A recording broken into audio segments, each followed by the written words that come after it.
So I've got to change these points here, or these feet, these whole feet, back to bean coulters, so they just do a single row rather than two.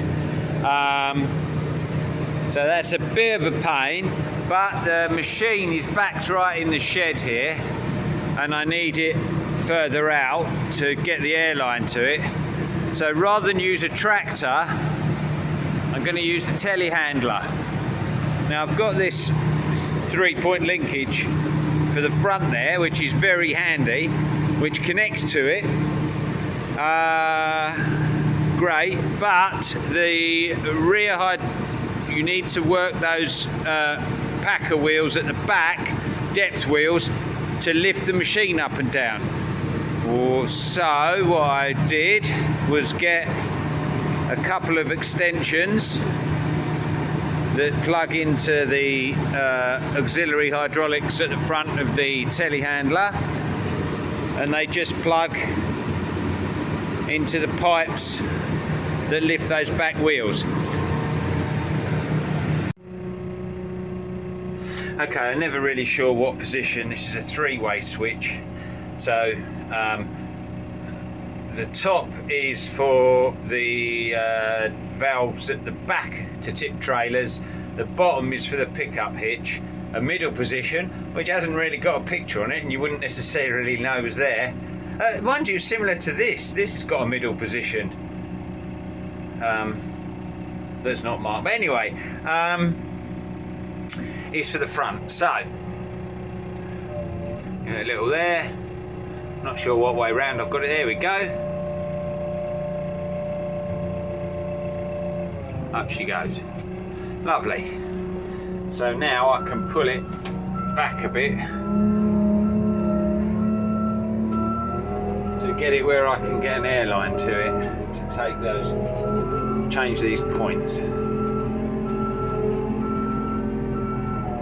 Whoop.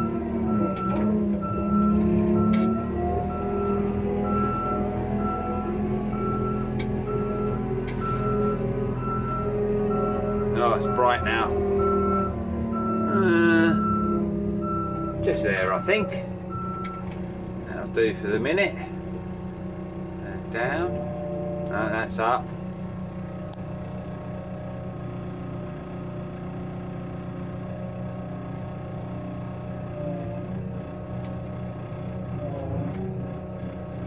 There we are. Marvellous. Now, this telehandler, that wouldn't start at the weekend. Half we were using it, and then I went to start it, wouldn't start, and there was a fault come up on the little screen here, which was to do with the starter motor relay or something. Anyway, I eventually found the problem,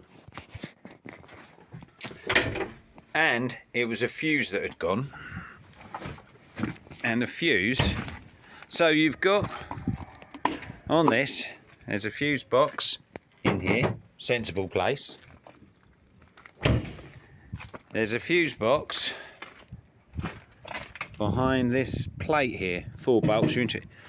You know, not quite so sensible, but still okay.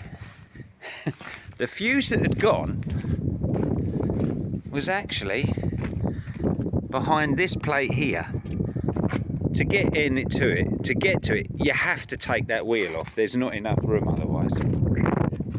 And you can, I don't know if you can see where it is, in here, but it's tucked right over the back there. You can't get it from here. And that is where the fuse had gone, believe it or not. So that is not a very sensible place to put a fuse box. There's only 2 fuses in it, and I just come out the window. The interesting thing about it is I checked those fuses quite early before I started looking into it. Or I checked the fuse. There's a 25 amp and a 10 amp, and in the book it says the 25 amp does the starter and something to do with the alternator, and the other one is your fuel pumps and fuel solenoid. that's wrong.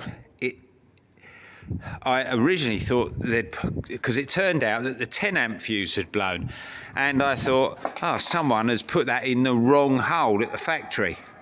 No, it's wrong in the book. It tells you wrong.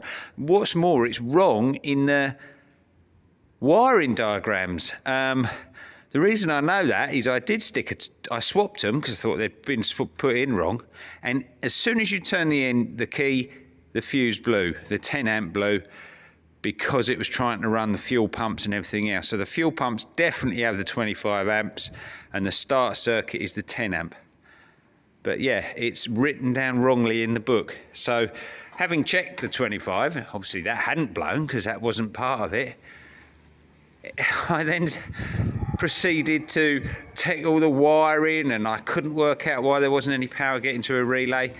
Well, I eventually did find out why. Because this 10 amp had blown, which apparently, according to the manual, wasn't anything to do with it. So that was a good find. Anyway, that's beside the by. So we'll now get on and change these round. I would have been ploughing today, but it unexpectedly, it wasn't, the chance of rain was pretty light apparently, but we had quite a shower early on this morning, and that's made that pretty damp out there. I think it will dry over the next few days. Probably tomorrow I'll be able to plough all day. But rather than make a mess, this has got to be done. So I'll do that now. These are the points that are going on. Just a single row point rather than the double row point. And these are for putting in winter beans. Okay, so it doesn't take too long changing them from the duet Coulters to these solo points for beans. I suppose I was a couple of hours doing that, but it's actually a lot easier changing it that way than back the other. So that's all ready to go.